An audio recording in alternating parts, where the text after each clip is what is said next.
Kehadiran revolusi industri 4.0 menjadi tantangan bagi Indonesia, tidak terkecuali di bidang pendidikan. Kehadiran Bina Sarana Informatika sebagai perguruan tinggi yang selalu berinovasi dan kreatif menjadi solusi untuk Indonesia.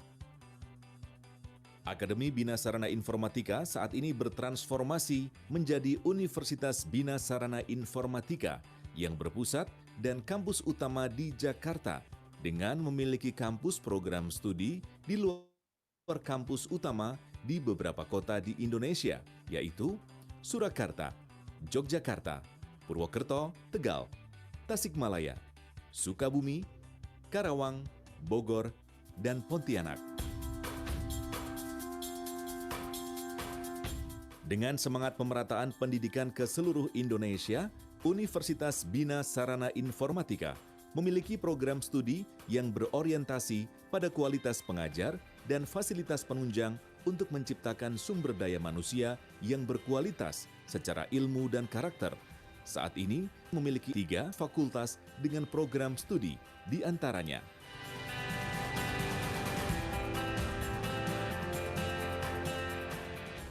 Fakultas Ekonomi dan Bisnis, meliputi program studi Administrasi Bisnis D3, program studi Administrasi Perkantoran D3, program studi Perhotelan D3, program studi Manajemen S1, program studi Akuntansi S1 dan D3, dan program studi Manajemen Pajak D3.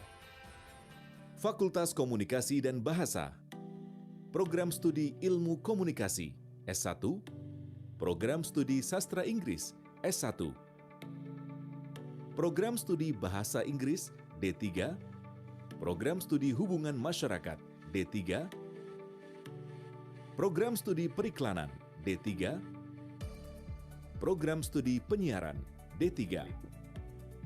Fakultas Teknik dan Informatika meliputi program studi Teknik Elektro S1, program studi Teknik Industri S1, program studi Teknologi Informasi S1, program studi Rekayasa Perangkat Lunak S1, program studi Teknologi Komputer D3, program studi Sistem Informasi S1 dan D3, program studi Sistem Informasi Akuntansi D3, dan program studi Ilmu Komputer S1. Universitas Bina Sarana Informatika memanfaatkan teknologi yang berbasis Information Communication and Technology, menerapkan metode pembelajaran dengan sistem learning, dan menghadirkan untuk menunjang pelayanan akademik.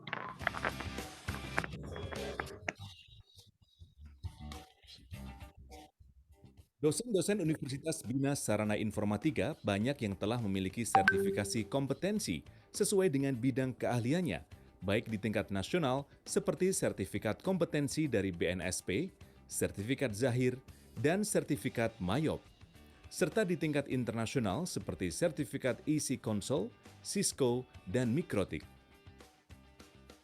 Selain itu, Universitas Bina Sarana Informatika memiliki Mikrotik and Cisco Academic, serta Lembaga Sertifikasi Profesi BSI.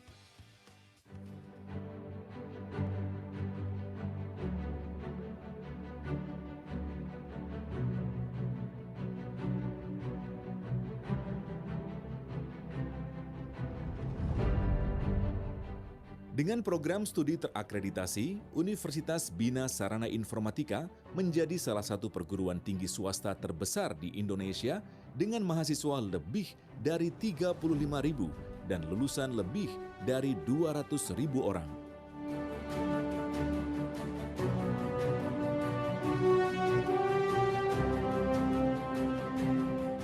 Universitas Bina Sarana Informatika membekali setiap mahasiswa tidak hanya dari sisi akademis, namun juga dari sisi karakter building mahasiswa. Selain itu, adanya BSI Center yang terdiri dari BSI Entrepreneur Center, BSI Career Center, BSI Innovation Center, dan BSI Startup Center meningkatkan mutu kualitas lulusan Universitas Bina Sarana Informatika. seluruh sivitas akademika bersama-sama dalam perjalanan eksistensinya, maka tidak sedikit prestasi Universitas Bina Sarana Informatika yang telah diraih. Universitas Bina Sarana Informatika juga telah melaksanakan program kerjasama internasional dan MOU dengan 12 perguruan tinggi luar negeri serta MOU dengan perguruan tinggi negeri terkemuka di negeri ini.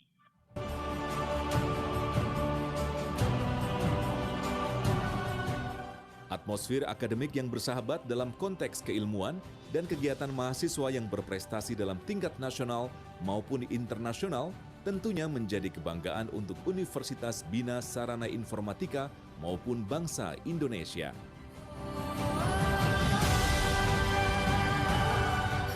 Sukacita, senyum, tawa, canda, dan bahagia bersatu padu dalam rasa saat wisuda, menjadikan kebanggaan untuk seluruh sivitas akademika Universitas Bina Sarana Informatika.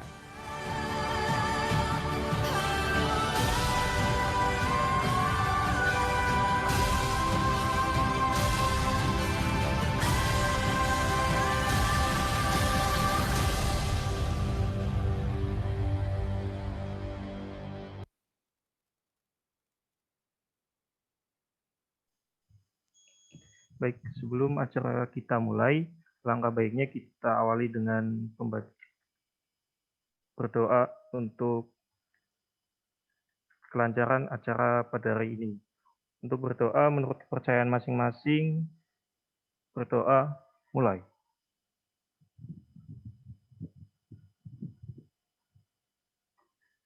Selesai, terima kasih. Selanjutnya saya akan bacakan untuk tata tertib workshop pada pagi hari ini. Yang pertama itu ada pada sesi presentasi narasumber, hanya pembicara yang dipersilakan untuk berbicara, dan untuk audiens bisa mute ya untuk audionya. Yang kedua, saat peserta bergabung ke Zoom, host akan menyenyapkan audionya. Yang ketiga, peserta dapat berkomunikasi melalui fitur chat.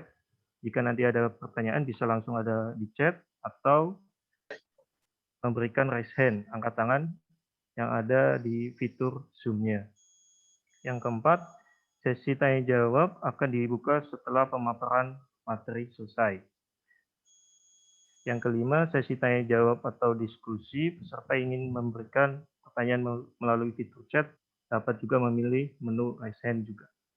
Dan bisa menyebutkan nama, Bapak Ibu, asal institusi, dan pertanyaannya. Yang keenam, mohon untuk link Zoom-nya tidak disebarkan atau didistribusikan ke grup lainnya yang tidak mendaftar di workshop ini. Dan yang terakhir, untuk e-sertifikatnya akan dikirimkan melalui email yang akan dikirimkan setelah acara selesai, paling lama H-10. Ya. Baik, sebelum acara kita mulai, saya minta izin untuk foto bersama ya. Jadi mohon yang videonya belum dibuka, tolong bisa dibuka. Kita akan melakukan sesi foto bersama. Ini kita ada 3 slide, jadi mohon bisa aktifkan videonya. Nanti saya hitung sampai 3 untuk pengambilan fotonya. Oke. Sudah siap semuanya? Ya. Saya hitung 1, 2, 3.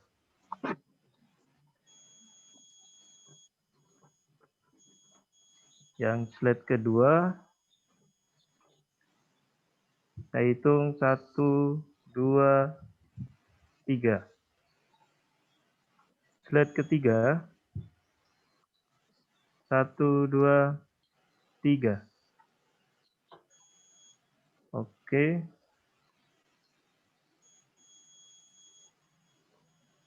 Terima kasih untuk waktunya. untuk sesi foto bersama. Yang selanjutnya,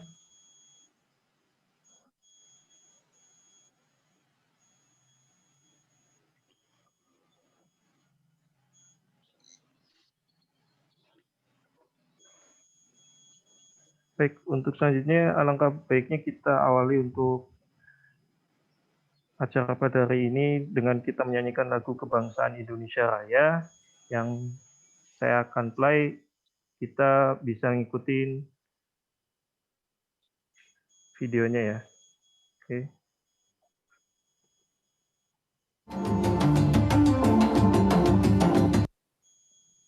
Mohon maaf.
Baik, untuk acara selanjutnya kita langsung saja ke acara inti. Untuk acara inti ini akan ada pemaparan narasumber, yaitu dari Pak Gali selaku konten kreator UBSI dan trainer untuk workshop kali ini. Untuk Pak Gali, kami persilahkan. Halo, yang terhormat, terima kasih waktunya Pak Fauzi. Yang terhormat Pak Erlangga selaku Kepala Kampus Universitas Bina Sarana Informatika Kampus Surakarta, dan juga yang terhormat Pak Fauzi yang telah memberikan waktu pada saya. Assalamualaikum warahmatullahi wabarakatuh. Waalaikumsalam warahmatullahi wabarakatuh. Minta izin saya akan share PowerPoint-nya.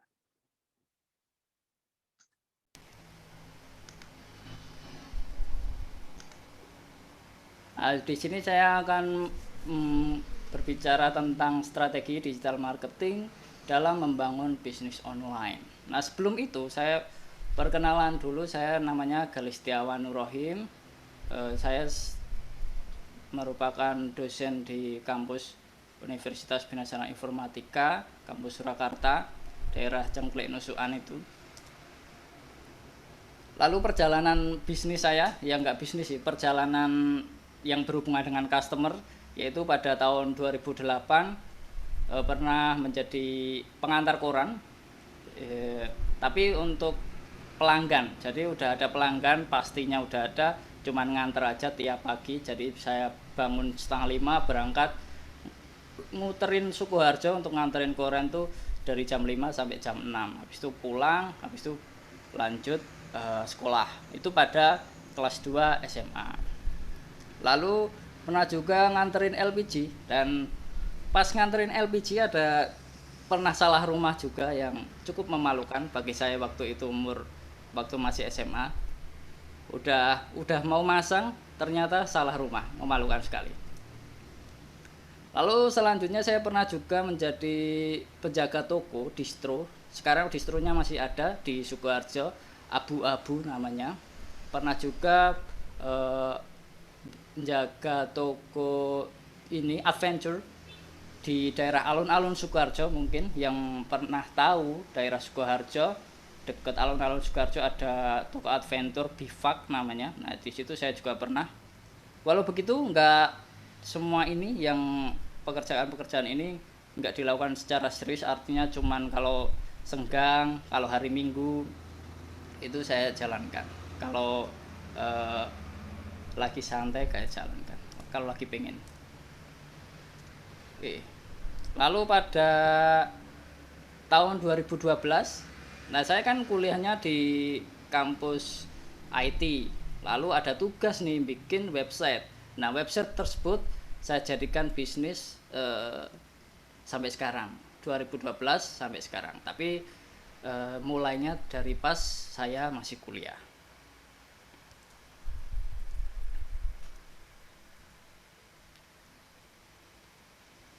Lalu strategi bisnis online itu yang bagus itu berawal dari riset dulu, di mana di riset ini kita akan mencari niche, dan dari niche itu bidang ya, kayak segmen market gitu. Jadi kita tentukan nih segmen market kita apa, dan bagaimana menentukannya, nanti kita bahas. Lalu di riset kita juga riset niche, riset customer, riset produk, dan riset pesaing. Semua itu kita riset dulu sebelum menjalankan bisnis. Jadi pada dasarnya semua yang serius-serius atau bisnis bisa bikin proyek mungkin harus diawali dengan riset dulu. Walaupun terkesan membosankan, tapi riset ini merupakan pondasi yang penting. Apapun itu tujuan kita, mau nikah pun kita harus riset. Jadi pasangan kita itu bobot bibit bebetnya udah oke belum? Nah, itu kan juga riset. Lalu setelah riset kita mempelajari customer journey-nya. Setelah kita mengetahui customer-nya, kita cari tahu nih perjalanan pelanggan, kalau mencari produk itu perjalanannya seperti apa. Lalu setelah customer journey-nya udah jelas, dari sana kita bisa menentukan nih digital marketingnya seperti apa, cara mencari trafficnya seperti apa, agar orang-orang ngumpul di bisnis kita atau mencari produk kita seperti apa. Lalu yang keempat baru proses jualannya. Selanjutnya adalah, pertama adalah riset. Riset ini riset niche. Pertama kita akan membahas riset niche dulu. Riset niche itu bisa ditentukan dari hal yang dekat dengan kita, yaitu mungkin bisa passion kita, mungkin bisa apa yang kita sukai, lalu tren yang di pasar apa. Mungkin sekarang kan trennya sarung ya, mau lebaran mau lebaran sarung, habis itu mukena itu mengalami pencarian yang tinggi, itu kan cukup ngetren untuk bulan sekarang. Jadi itu bisa contoh dari mengikuti tren seperti itu. Lalu yang ketiga ini yang paling penting, yaitu menemukan problem di market Anda. Kalau diumpamanya di wilayah Anda, di kabupaten atau kota Anda, belum ada nih yang menjual produk distro atau produk baju gitu yang jenis tertentu, kita bisa, kalau memang ada customernya. Maka dari itu kalau kita ini di daerah ini belum ada yang jual distro nih, belum ada toko adventure nih, terus kita cari apakah ada customernya. Lalu setelah kedua, ini habis itu kita riset produk dulu. Riset produk itu kita bisa cari juga di Google Trend. Nah, nanti ketik aja di trend Google gitu, nanti kita bisa search. Kalau dalam 1 tahun terakhir dia mengalami peningkatan pada Mei dan ini mukena ya, Mei dan Mei lagi, karena kan kayaknya pas Mei dan April, karena kan bulan Ramadan dan pas menjelang Ramadan dan Lebaran.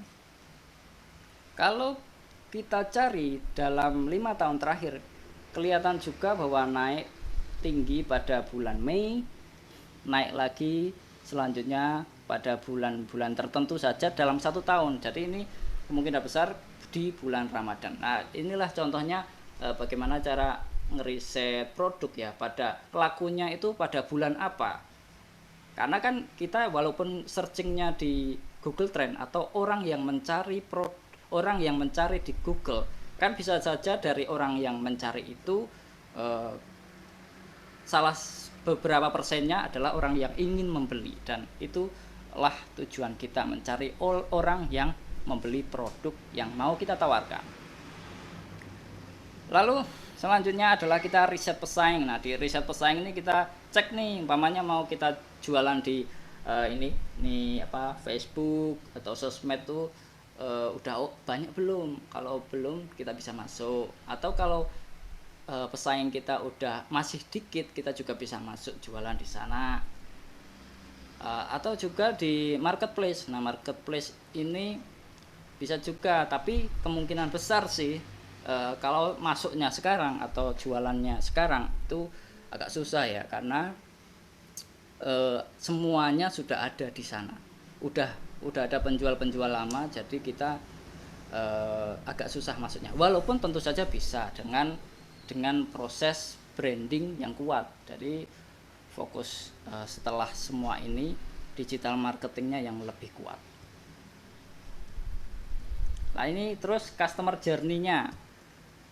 Customer journey-nya contoh ini kita di bisnis hotel. Jadi kalau di bisnis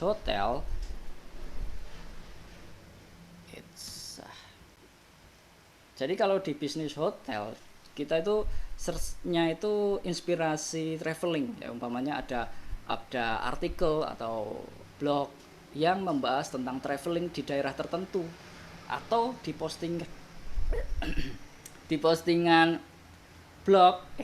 postingan Instagram itu kita search nih tampilan travel di wisata di daerah tertentu kita pengen. Nah, itu travel inspiration.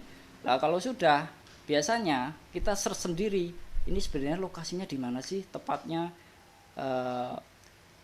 bisa cari di Google atau tanya langsung orang yang ngepost itu, entah harga tiket masuk berapa, jarak dari rumah berapa, pakai Google Map. Nah, intinya kita research lah tentang travel yang kita baca itu. Lalu kalau sudah, kita melakukan booking, mungkin bisa booking hotel daerah wisata tersebut. Lalu dari sana kita bisa terus melakukan menginap, post stay gitu. Nah, dari sana customer journey-nya ini kita masuk nih di proses digital marketingnya. Kita bikin post, kalau umpamanya kita bisnis hotel ya tentunya, kita bikin travel blog tentang travel, kita bikin tentang rincian biaya untuk traveling di daerah tertentu dan seterusnya, kita sodorin terus. Atau kalau bisnisnya tentang ini, kalau saya kan bisnisnya di alat kesehatan, saya akan nge-share-nya tentang customer journey-nya. Biasanya kan orang nggak terlalu umum nih dengan alat kesehatan ya, saya bikinlah blog atau YouTube tentang bagaimana tampilan dari alat kesehatan tersebut, habis itu cara memakainya seperti apa. Nah, karena kan orang mau beli alat kesehatan, kalau bisnisnya alat kesehatan, kita harus menyiapkan bentuknya seperti apa, karena kan nggak semua orang mengetahui bentuk dari alat kesehatan tertentu, cara pemakaian gimana, dan cara merawatnya atau cara menggunakannya seperti apa. Jadi kita bikin digital marketingnya dari customer journey yang ada. Itu sih. Nah, ini dari customer journey kan udah ketemu tadi. Jadi alurnya, kalau kita mau beli laptop, kita cari dulu review tentang laptop. Habis itu kita cari rincian harga, habis itu kita cari lokasi terdekat di daerah kita tentang laptop tersebut, kita cari di situ. Nah, sebagai kita kalau mau jualan laptop ya kita bikin postingannya atau marketingannya tentang hal itu semua, yaitu review produk laptop tersebut, harga laptop tersebut, spesifikasi laptop tersebut, semua di share, entah apapun bentuknya, bisa berbagai macam bentuknya, bisa lewat video, blog, teks, atau mungkin postingan rutin di mana, di sosial media. Nah, itulah kita dari sana. Lalu terus kenapa kok kita milihnya digital marketing? Karena 80% total penduduk sekarang telah menggunakan internet. Jadi karena pasarnya sangat gede, jadi lebih bagus sih digital marketing, walaupun tentu tidak melupakan yang marketingan offline ya. Contohnya bisa spanduk mungkin ya, spanduk atau stiker-stiker di kendaraan. Hal kayak gitu kan simple tapi ngena, karena itu bisa mengingatkan customer kita atau orang yang pengen tahu tentang bisnis kita dari hal-hal tersebut, bisa dari stiker atau yang kecil-kecil, gelas itu. Lalu yang kedua adalah lebih hemat dibanding offline marketing. Kalau contoh di kemarin dengan pengeluaran iklan di YouTube, saya pernah mengeluarkan iklan di YouTube itu sekitar 600.000. Dengan 600.000 biaya iklan, akhirnya ada pembeli yang tertarik, ada yang ngeklik dan juga tertarik. Akhirnya saya membuat laku produk dengan harga sekitar 8,5 juta, dan itu cukup murah untuk ukuran bisnis ya, karena sejatinya kan kalau dilihat maksimal kalau digital marketing itu biaya iklan itu paling besar harusnya adalah 10% dari total omset. Lalu dari yang ketiga, analisa yang detail tentang hasil marketing kita. Jadi kalau kita marketing di YouTube atau di sosial media, kita kelihatan nih orang yang ngeklik dari mana, sumbernya dari mana, ngekliknya jam berapa, semua bisa kita tentukan dan bisa terlihat kalau yang mereka sudah ngeklik marketingan kita. Contohnya bisa kita lacak nih lokasinya yang paling banyak, dari daerah Klaten mungkin. Berarti kita akan lebih fokus marketingnya di daerah Klaten tersebut. Mungkin contoh dari setelah kita menganalisa marketingan kita sendiri, kita bisa fokuskan, kita jualannya marketingannya fokus di sini dulu aja. Kalau udah dirasa pertumbuhannya lambat, kita bisa expanding lagi. Lalu yang keempat, tentunya kita lebih mengenal customer kita dari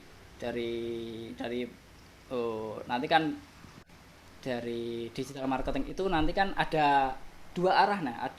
Ada mereka pembeli atau orang yang melihat iklan kita atau marketingan kita bisa langsung komen ke kita, langsung kasih review bintang 5, bintang 4 atau dan sebagainya, atau mereka mau menanyakan sesuatu bisa langsung nih kita berhubungan langsung dengan customer. Berbeda kalau dengan offline marketing. Kalau kita lihat di mana, di spanduk gitu, ya udah kita lihat udah bisa lupa. Tapi kalau kita umpamanya di digital marketing, kita tertarik nih, bisa langsung customer bisa langsung komen atau chat ke kita. Itu kenapa kita menggunakan digital marketing. Lalu nah ini tadi yang komunikasi dua arah, jadi antara user, antara customer dengan brand atau bisnis, kita bisa interaksi nih antara dua belah pihak. Ya orang udah siang nih makannya. Siapa yang udah makan? Lalu yang marketing, balik lagi, marketing itu intinya ada 3, apapun marketingnya. entah marketing offline atau online, intinya ada 3, yaitu traffic, engagement, dan conversion. Traffic ini yaitu kalau diibaratkan ini kayak pertemanan. Traffic ini orang yang kenal dengan kita, walaupun kenal kita belum, kayak ini katanya Panji Pragiwaksono, kalau traffic ini seperti orang yang kenal dengan kita. Kalau belum kenal kan mau ngajak main atau dolan atau nongkrong bareng kan nggak mungkin ya, nggak, susah lah. Lalu dari traffic ini dari orang yang kenal menjadi teman, dan menjadi teman, akhirnya kita bisa temenan nih sama orang A. Kita kadang ketemu say hey, kita kadang ketemu bisa say hey lah, bisa ngobrol dikit, tapi kurang raket nih, kurang hubungannya kurang tebel ya, pertemanannya kurang ini. Lalu ada sahabat, conversion nih sahabat. Jadi udah nongkrong bareng, udah chit chat, ini mau ngajak liburan ke Jakarta besok, bisa langsung berangkat, itu karena udah hubungannya teman, hubungannya udah sahabat. Begitu juga dengan marketing, yaitu traffic ini orang yang tahu, orang yang sekelebat melihat brand kita atau berseliweran dengan di marketingan, tapi belum tertarik atau belum ngeklik lah kalau ibaratnya. Kalau engagement ini orang yang udah mulai tertarik, bisa komen, bisa like, mungkin bisa ngeklik iklan kita. Lalu conversion ini adalah customer yang akhirnya membeli produk kita. Itu entah apapun, online, offline, semua masuknya dasarnya di sini, traffic, engagement, conversion. Traffic kalau spanduk itu orang yang melihat kita, engagement akhirnya tahu dengan brand kita, conversion akhirnya memutuskan beli gara-gara lihat spanduk di jalanan mungkin. Lalu traffic ini caranya gimana ya? Bisa kita mengumpulkan orang, memperlihatkan ke orang lain, bisa lewat website, bisa lewat sosial media, blog, bisa podcast mungkin, atau YouTube kalau sekarang, atau dan lain sebagainya. Yang akhirnya ada yang lihat doang. Kalau di YouTube kan ada view-nya, bisa yang lihat doang, belum komen, belum like, belum subscribe mungkin. Itu traffic. Lalu yang kedua nih, akhirnya engage, customer atau user atau orang lain mulai nih terikat, mulai ini ada koneksi dengan brand, ada mulai komen, menanggapi feedback balik ke brand. Ini contohnya brand, ini contohnya customer. Udah mulai ada feedback nih, ada komen-komen dari sana. Lalu yang ketiga, conversion, udah melakukan pembelian itu tadi. Nah, cara meraih traffic ini. Lalu ini contoh di Shopee, contoh konkretnya adalah ini di Shopee ya. Ini contoh konkretnya pada 30 hari, dalam waktu 30 hari produk itu udah dilihat 4.000 orang. Yang mana dia kalau di Shopee enak nih, udah komplit, ada perbandingan dengan bulan sebelumnya. Kalau Tokped menurut saya belum sekomplit Shopee. Produk dilihat 4.006, lalu dia mengalami peningkatan 75% dari orang yang melihat produk. Terus akhirnya yang mengeklik atau mengunjungi toko di Shopee ini yaitu 1.200.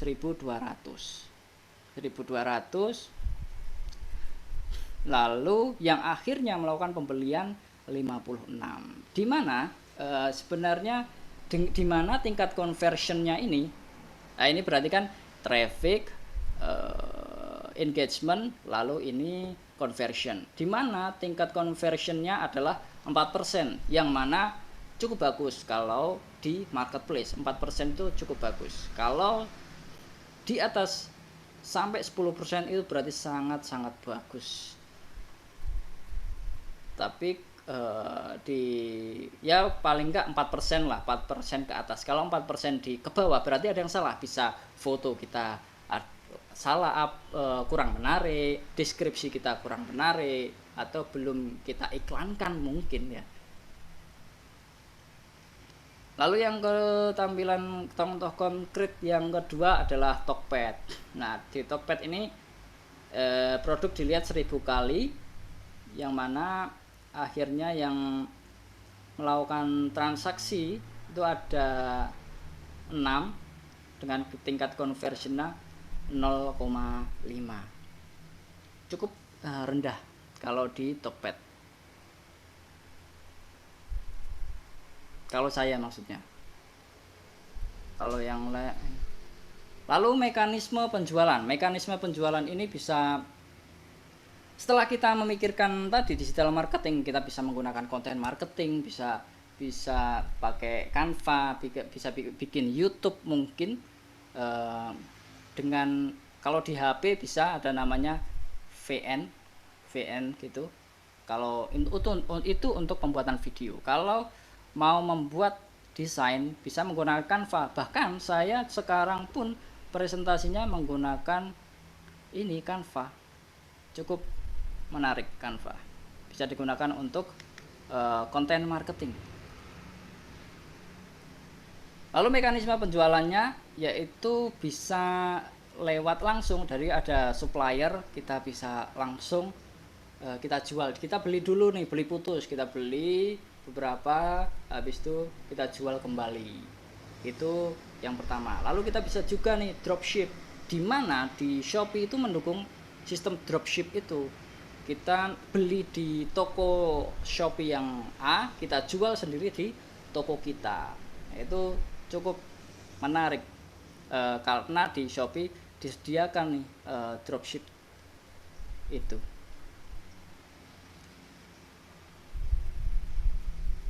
Lalu mekanisme penjualan bisa dijual di mana aja sih sebenarnya.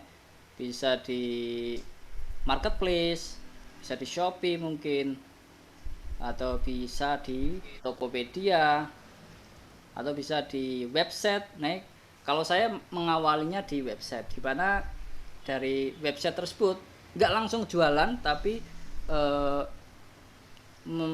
memposting sesuatu yang berhubungan dengan niche. Jadi kan kalau dilihat di awal kita menentukan nih niche kita, umpamanya kita tentang kalau saya alat kesehatan, ya udah saya akan posting tentang alat kesehatan, bagaimana cara merawat kesehatan, bagaimana cara menggunakan produk alat kesehatan. Atau kalau jualan baju bisa kita sesuaikan niche-nya. Niche kita umpamanya pakai jual baju adventure, ya kita jabarin di postingan blog atau semuanya di blog, di sosial media, di YouTube, semua kita postingan konten marketingnya tentang sesuatu yang berhubungan dengan niche kita, berhubungan dengan customer kita, yaitu adventure, bisa naik gunung, bisa wisata yang pantai mungkin, hiking dan sebagainya, itu yang berhubungan dengan niche lah. Lalu kalau sudah oke, baru jualan frontal, maksudnya langsung nih saya jualan produk ini itu. Lalu kalau di Facebook, saya juga pernah di Facebook itu kita postingnya tentang tips-tips alat kesehatan. Lalu pada akhirnya saya ditawarin nih, jadi supplier ini nggak harus kita cari sendiri, tapi ada orang yang menawari kita, ada distributor tertentu yang menawari produknya kepada kita, karena kita brandingan kita sesuai dengan market yang mereka mau sasar, gitu sih. Oke, jadi lalu kita akan fokuskan di digital content marketing, karena cara meraih traffic ini ada di content marketing, entah di postingan sosial media atau marketplace mungkin atau website kita semua fokusnya adalah mencari traffic. Trafficnya ini didapat dari konten. Konten ini bisa melalui desain atau Canva ini bisa, contohnya ini Canva. Lalu bisa kita bikin nih, kalau coba kita mau contoh bikin konten marketing, karena itu adalah peluru kita dalam memasarkan produk. Entah di website pasti ada konten marketing. Lalu kalau di marketplace atau Shopee, Tokopedia itu tentu saja ada desainnya, ada foto yang menampilkan produk tersebut.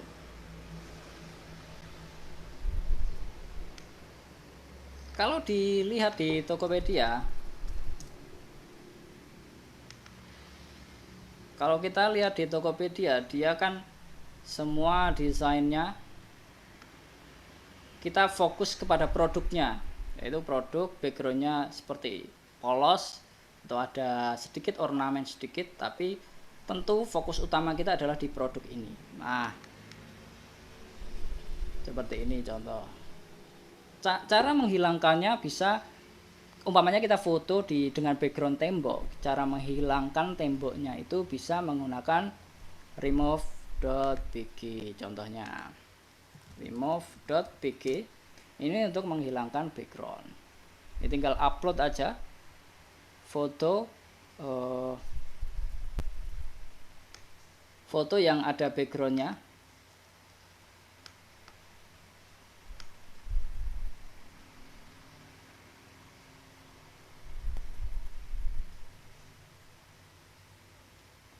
Ini contoh, sebenarnya nggak ada, karena nggak ada foto produk, contohnya foto saya sendiri aja ya, nggak, walaupun norak tidak apa-apa. Nah ini kan background temboknya hilang, baru kita download di sini. Kita download, masuk ke sini, baru nih kita edit di Canva. Nah di Canva ini kita telah disediakan template. Contohnya kita mau produk gitu ya.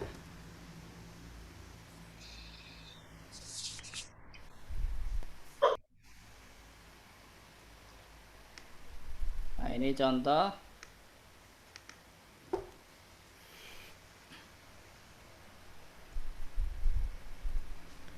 Nah ini tinggal diganti nih dengan foto produk kita. Nanti ada pilihan nih, upload, nanti kita masuk ke ini produknya. Ini umpamanya kita upload yang tadi. Waduh, masuk foto.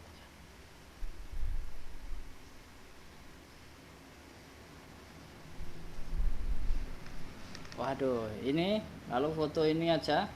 Oh yang ini aja. Kalau ini kan udah upload nih, udah masuk kan. Kita coba pakai yang ini. Kita tambahkan yang ini nih, thread. Nah, ini lightingnya kurang proper. Tapi kalau mau kilat sih ini. Kita hapus saya. Kita masukkan contoh Trigen ini, Trigen. Nah, Trigen. Kita masukkan Trigen ini, tinggal tambahkan nih. Kalau di sini kita, kalau di produk yang lain dia ada nama produknya. Kita tambahkan teks. Tambahkan teks ada di bagian sini. Ada di heading, subheading, sama little, atau ada templatenya di bawah ini. Kalau kita mau individual atau kita ganti-ganti, kita bisa pilih yang ini, antiseptik.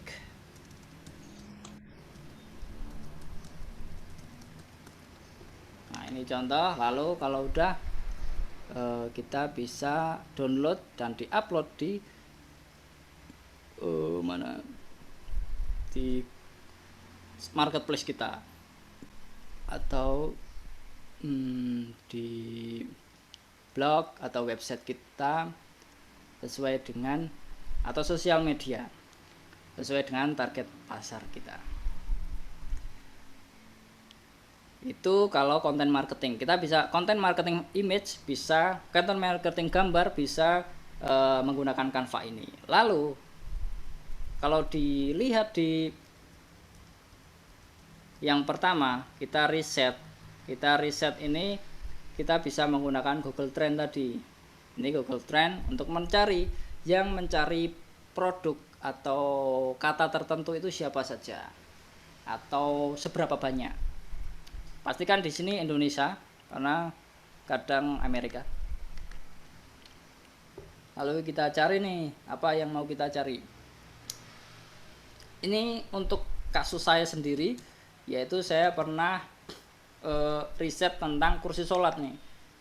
Kursi sholat, dimana pencariannya mengalami kenaikan pada Januari dan mengalami penurunan pada April. Nah, kalau kita menjual di bulan ini bisa mengalami peningkatan nih penjualannya. Ini kan kursi sholat. Di sini ada pilihannya, ada 5 tahun mungkin. Dalam pencarian 5 tahun dia ada penaikan di sini. Drastis juga pada bulan Januari 2021. Dan cukup menarik juga di April. Faktanya kalau di tempat saya kan jualan juga kursus sholat, mengalami kenaikan juga pada bulan April, di mana pada bulan-bulan sebelumnya nggak mengalami kenaikan. Pas bulan April ini, pas April sekarang, itu kenaikannya cukup drastis kalau di tempat saya. Padahal sebelumnya susah laku juga. Lalu kalau riset produk juga. Lalu kalau sudah, kita mencoba riset pesaing.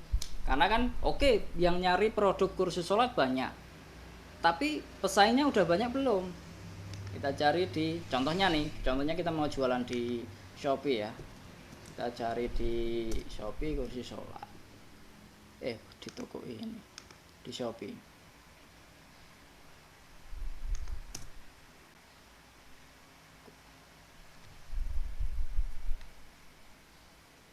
Nah, di mana persaingannya cukup ketat juga ini kursi sholat, ada banyak banget yang menjual kursi sholat. Akhirnya pas waktu saya mencoba nekat jualan, akhirnya penjualannya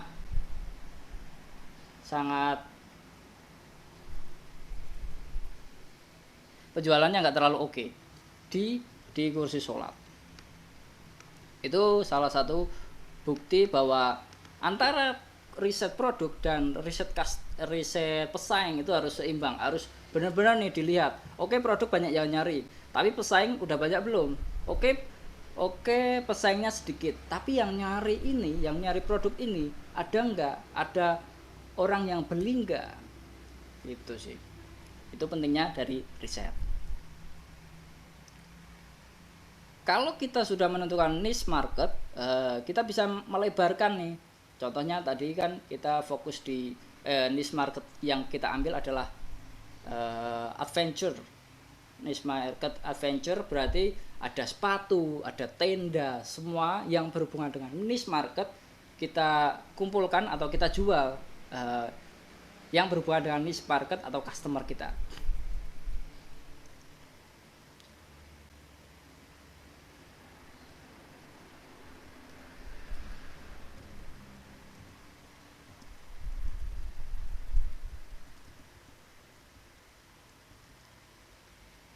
Lalu kalau ini untuk konten marketingnya ada image dan juga bisa pakai YouTube. Kita juga bisa semua yang digital kita manfaatkan. Tapi tentunya harus fokus dulu di satu platform. Kalau dulu saya fokusnya di Facebook doang beberapa tahun, lalu cukup oke, diterima dengan baik, baru kita expanding lagi, baru kita kembangkan. Kalau dalam satu platform, umpamanya Facebook, akhirnya yang menerima nggak terlalu banyak, yaitu akan buang-buang waktu kalau kita expanding lagi ke platform yang lain. Walaupun tentu saja ini bisa salah, karena bisa jadi produk ini atau brand kita ini nggak oke di sosial media tertentu, tapi di umpamanya di Instagram bisa oke, bisa juga. Itu kembali lagi ke riset tadi. Kita riset betul dari berbagai aspek, dari customer journey-nya, dari behavior, dari behavior, perilaku customernya, perilaku pengguna user dari platform tertentu. Karena kalau dilihat, kalau saya kenapa Facebook oke, lumayan, karena Facebook ini biasanya sih ya mengakses agak tua-tua. Jadi di platform lain agak susah masuknya. Walaupun pada akhirnya saya mencoba semua platform.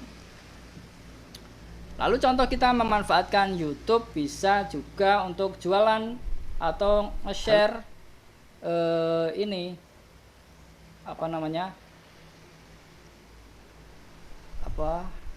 produk kita.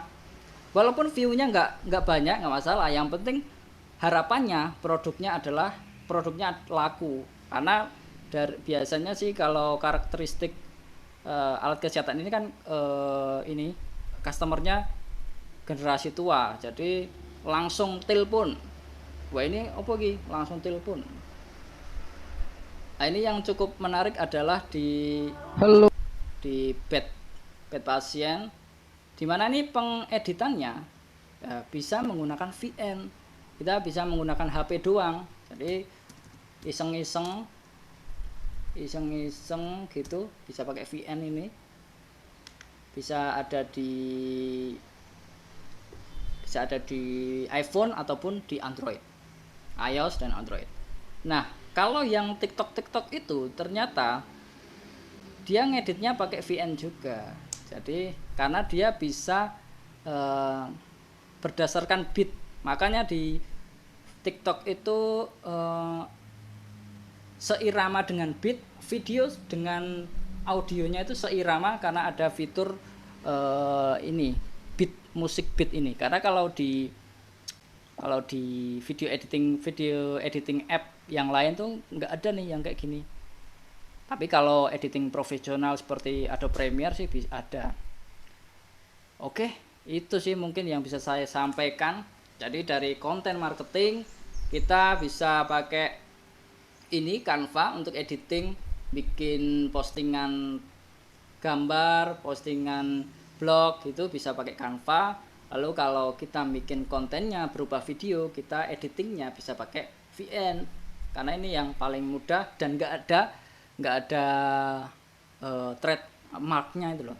Kalau Filmora kan masih ada di kanan bawah. Kalau VN ini aman lah. Kalau pengguna yang free itu VN oke lah. Oke, mungkin itu aja. Terima kasih. Mungkin kalau ada pertanyaan bisa disampaikan mungkin ya. Terima kasih. Wassalamualaikum. Ya, Pak Galih, udah ada pertanyaan nih Pak. Oke Pak, berupa gimana? Waalaikumsalam. Nah, udah ada pertanyaan di chat nih Pak. Siap.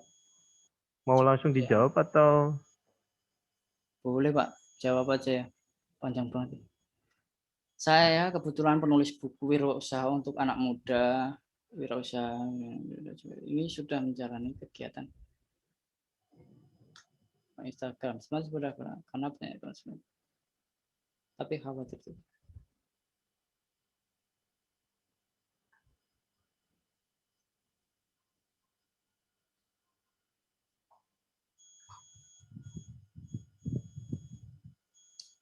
Saya mau mencoba.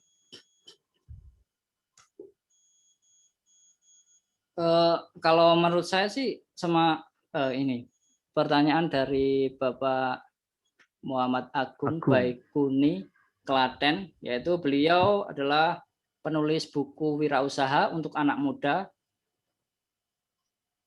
Milenial keren itu wirausaha dengan judul bukunya, dan sampai hari ini sudah menjalani kegiatan digital marketing lembaga bahasa Inggris melalui Instagram.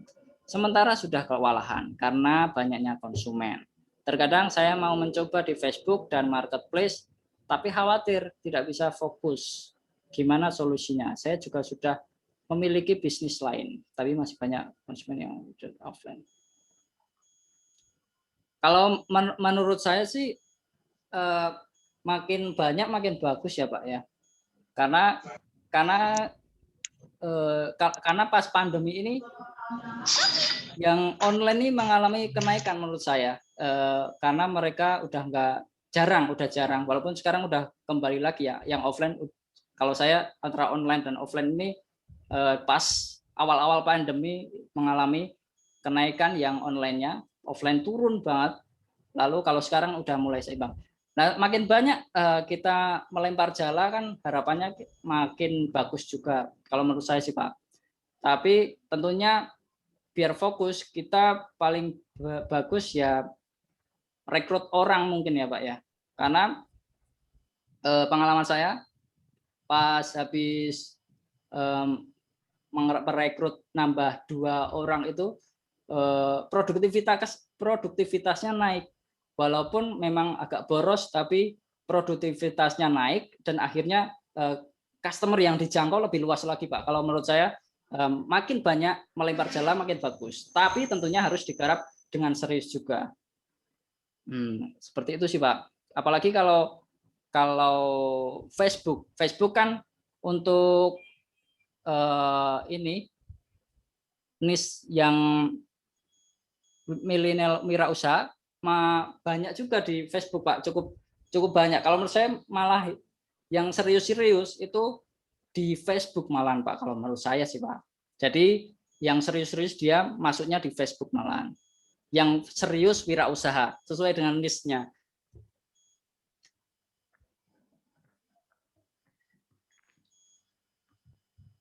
Mungkin itu Pak. Terima kasih Pak. Mungkin ya, ada pertanyaan kedua tuh Pak. Bagaimana cara terbaik? Mutia Wardani SMK Wikarya. Wow. Bagaimana cara terbaik untuk meningkatkan lalu lintas situs web? Caranya tentu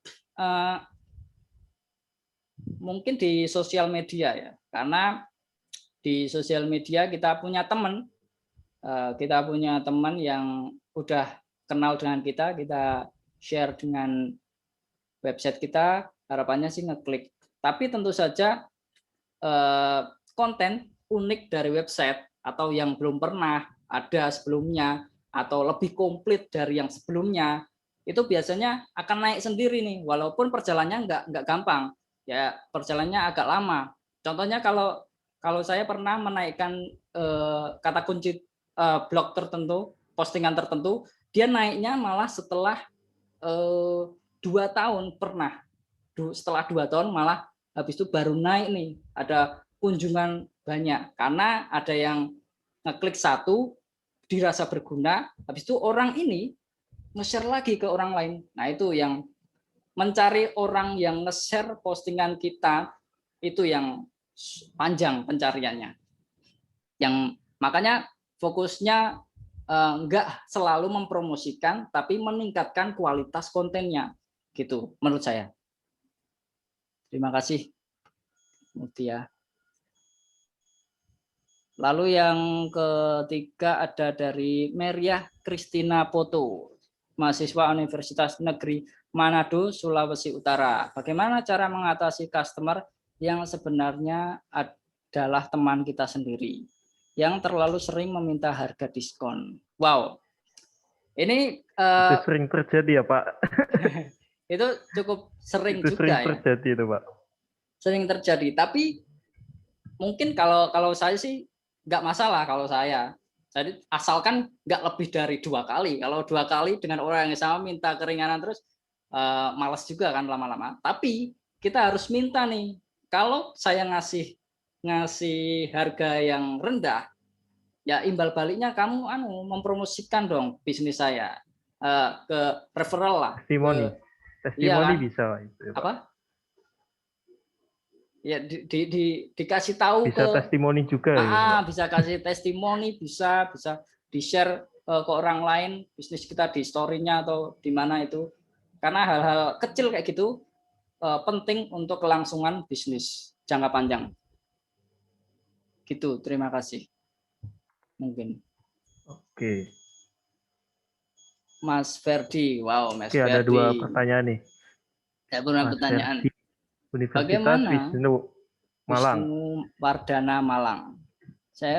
Bagaimana jika di dalam bisnis kita mengalami kendala dalam proses pemasaran, padahal kita sudah melakukan berbagai promosi dan semua produk kota sudah digunakan. Tentunya kembali lagi di proses awal, yaitu produk kita ini beneran ada yang nyari enggak? Kalau kita cuman kayaknya banyak deh, itu kan nggak berdasarkan data. Jadi kita harus pastiin riset bener-bener, tanya orang lain, tanya calon customer, apakah produk ini berguna, apakah produk ini penting untuk mereka.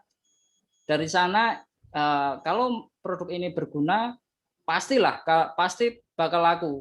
Walaupun prosesnya laku itu mungkin agak panjang kalau kita belum mempunyai brand yang kuat. Lalu pertanyaan kedua dari Mas Ferdi, saya memiliki beberapa booth makanan di Kota Malang. Nah, yang jadi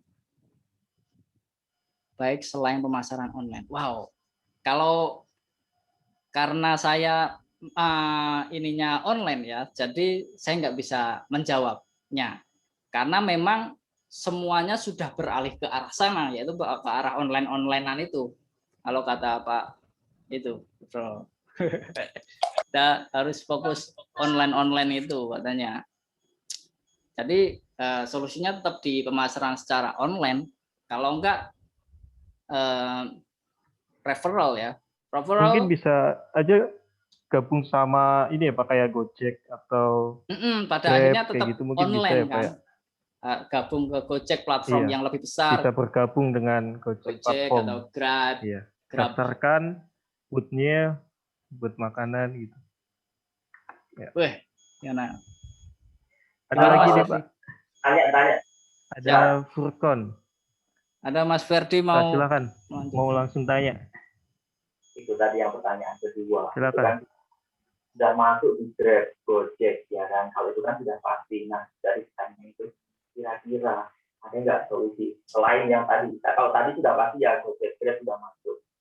Ya nambah gitu loh offline-nya. Kira-kira gimana Pak? Saya tetap di ini ya, saya tetap mungkin fokusnya di Instagram mungkin ya. Jadi refer dari Instagram, tapi nggak ada yang benar-benar bekerja sih. Jadi yang benar-benar manjur gitu. Jadi semua hal dicoba. Dari semua hal yang telah dicoba ini, yang mengalami peningkatan yang ini, ya udah kita boost nih, kita tingkatkan terus. Kalau udah ngiklan, udah posting terus, kok nggak laku ya mungkin kita bisa perbaiki di produknya mungkin, atau cara kita memasarkan kita ganti strateginya mungkin, Mas Ferdi. Ya. Terima kasih Mas Ferdi. Oke, sudah kejawab ya. Oke. Terima kasih Mas Ferdi. Ada satu lagi dari tuh Pak. Furkon Arya A Surakarta. Saya kebetulan bekerja di bidang digital marketing untuk usaha minyak telon. Bagaimana cara membuat penjualan meningkat, Pak? Bagaimana cara membuat penjualan meningkat dengan adanya batasan dalam biaya iklan lewat? Maksudnya dengan batasan dalam biaya iklan apa ya Pak Mas Furkon atau Pak Furkon? Karena sebenarnya kan kalau kita ngiklan kita bisa tentukan budgetnya sendiri. Jadi maksudnya batasan dalam biaya iklan itu seperti apa? Maaf, Mas, nggak bisa buka mic. Oh ya. Jadi kalau alur saya sih, kalau di iklan di Facebook dan Instagram, yang penting di ketertarikannya tuh harus tepat. Jadi kalau mungkin di usaha minyak telon adalah ibu-ibu, mungkin kita fokusnya di ibu-ibu dengan usia antara dengan ibu-ibu ya berarti usia 25 ini, 25 sampai 30-an mungkin. Atau 23 mungkin, 23 ibu-ibu muda itu 23 sampai 35, 10 tahun. Mungkin itu kita fokusnya di situ, lalu mempunyai ketertarikan di parenting.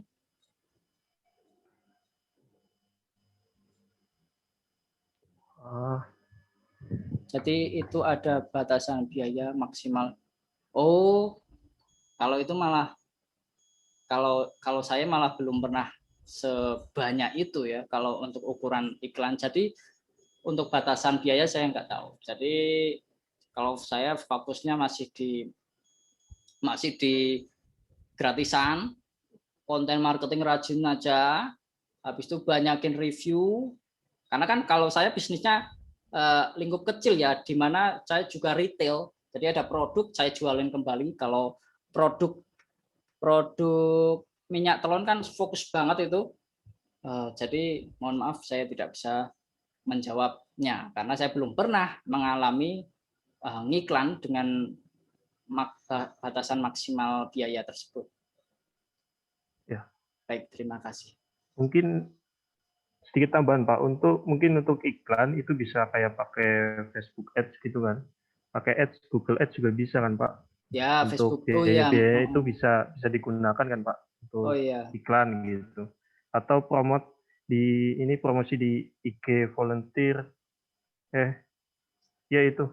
Di IG yang influencer udah gitu ya. influencer. Oh iya bisa. Influencer itu bisa. Kalau ganti platform bisa sih lewat bisa ya Pak ya. Bisa. Ada influencer bisa. Influencer. Lalu ada Ads yang Google tadi Ads, Facebook ya. Google itu kan juga bisa ini ya Pak ya. Bisa untuk usianya berapa yang kita tuju itu bisa ya Pak ya. Ya, sesuai kita tentukan juga di hampir semua digital marketing bisa ditentukan nih minatnya kemana, usianya berapa, niche-nya kemana, dan jenis kelamin dan juga daerah. Ya. Mungkin untuk biaya bisa dibagikan untuk ke platform yang lain ya, mungkin ya, itu kan ada dana sekitar 5 juta wow. Sekian itu bisa pakai platform. Ganti platform mungkin Pak. Ya. Oke Pak. Karena sekarang kan kita tidak bisa memungkiri semuanya itu pakai online semuanya. Jadi bisa sekarang itu lagi kencangnya. Ada juga jasa yang sekarang keluar itu jasa pembuatan iklan atau pembuatan flyer setiap bulan sekian itu ada. Ada yang sekarang udah bermunculan banyak untuk itu bisa dipakai untuk jualan online atau dipakai untuk kampus kah, untuk sekolah atau produk yang lain. Itu juga sekarang udah banyak yang buat jasa ya. Jadi bergeraknya itu dalam jasa, itu pembuatan flyer atau iklan. Bisa ads, bisa di Facebook, bisa YouTube juga. Itu juga sekarang sudah ada semuanya. Oke, ada yang mau ditanyakan lagi untuk peserta?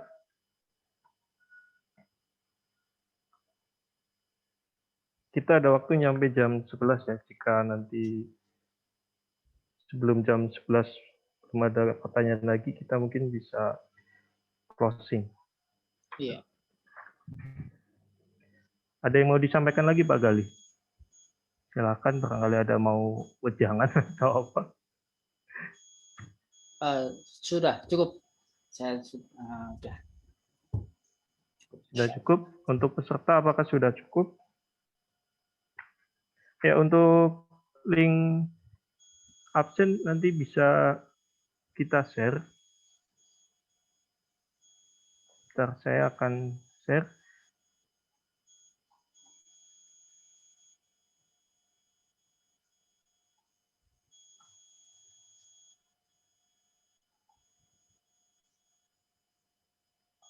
Sudah.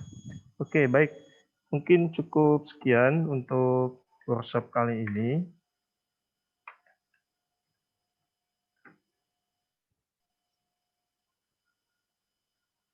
Ya, untuk materi juga bisa kita share di grup dan nanti untuk materi nanti saya share di grup dan untuk link juga ya. Kita bisa di-share untuk di grup. Oke. Apakah ada yang mau ditanyakan lagi? Silakan sebelum saya tutup acaranya. Sudah. Mungkin ada closing statement dari Pak Gali. Silakan. Mungkin kalau menurut saya kita sebelum memulai bisnis kita fokus dulu di riset tadi, riset niche, riset customer, riset pesaing, dan juga riset produk. Sebelum memulai kemana-mana kita harus fokus di riset dulu. Itu sih kalau menurut saya, karena kalau langsung jualan nggak riset dulu akan sangat susah untuk memulai bisnis itu. Terima kasih.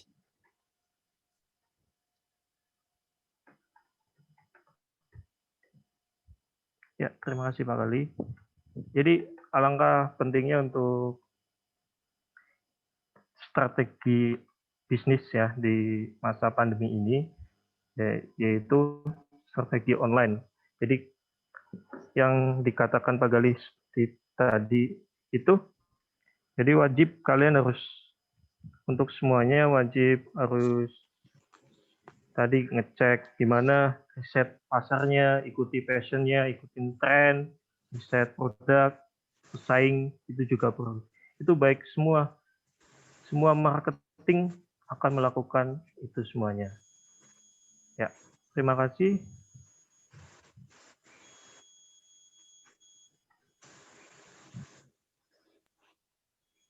Ya, untuk link absensi udah saya share ya. Jadi silakan bisa diisi.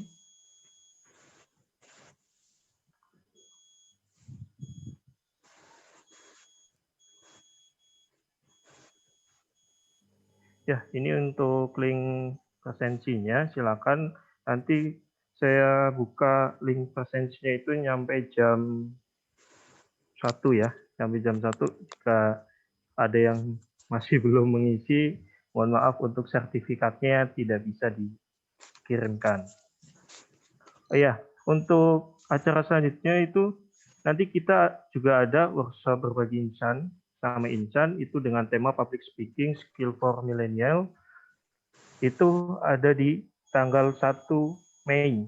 Waktunya sama yang akan diisi oleh Pak Erlangga selaku Kakak UBSI Solo, Kepala Kampus UBSI Solo. Jadi bagi kalian yang pengen ikutan bisa daftar di link yang sudah ada di flyer ya. Kita bisa hubungi saya selaku panitia. Oke, terima kasih. Ya, terima kasih untuk Pak Gali atas materi yang sudah disampaikan. Ya, tiba di ujung acara workshop berbagi sesama insan ini, kami dari panitia mohon maaf jika ada kesalahan dalam kata atau perbuatan. Mohon maaf jika ada kekurangan. Terima kasih untuk semuanya. Saya akhiri, saya Fauzi sebagai host Pak, absennya bisa diakses, Pak. Ya, nanti kita perbaikin ya sebentar lagi nanti kita perbaikin. Oke. Ya, saya mengucapkan selamat siang. Wassalamualaikum warahmatullahi wabarakatuh. Terima kasih semuanya. Waalaikumsalam warahmatullahi Wabarakatuh. Untuk link absen nanti kita share di ini ya, kita perbaikin dulu di grup. Baik, Pak. Baik, Pak. Terima kasih.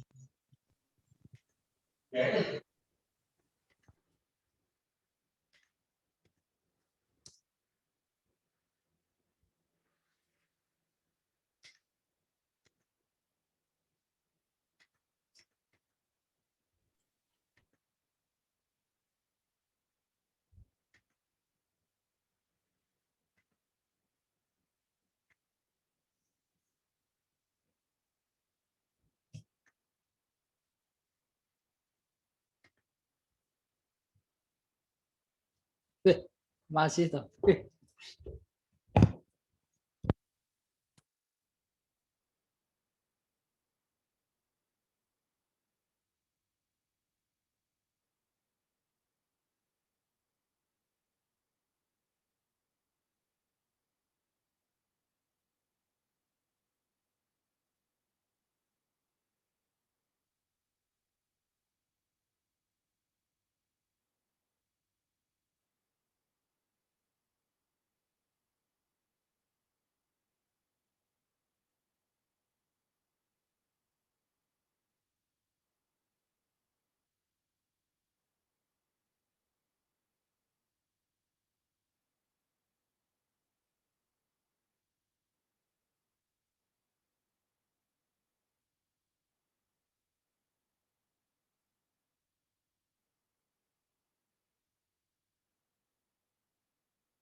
Mana tangannya BSI? Angkat tangannya di atas, yo!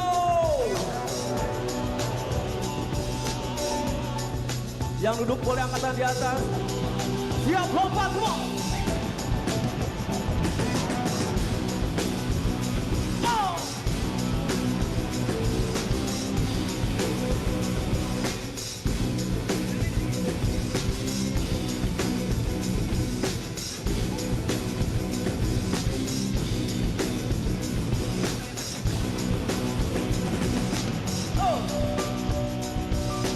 Masih di atas tangannya. Masih di atas tangannya. Yo, di atas tangannya, come on.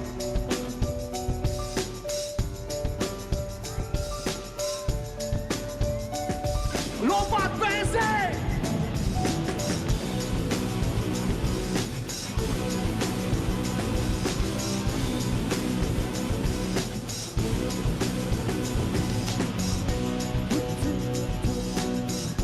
Hatiku untuk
Salam BSI. Terima kasih semuanya.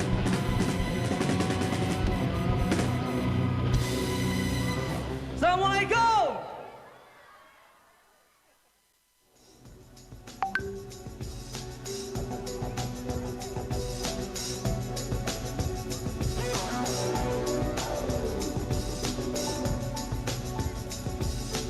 Mana tangannya BSI? Angkat tangannya di atas, yo! Yang duduk boleh angkat tangan di atas. Siap lompat, semua!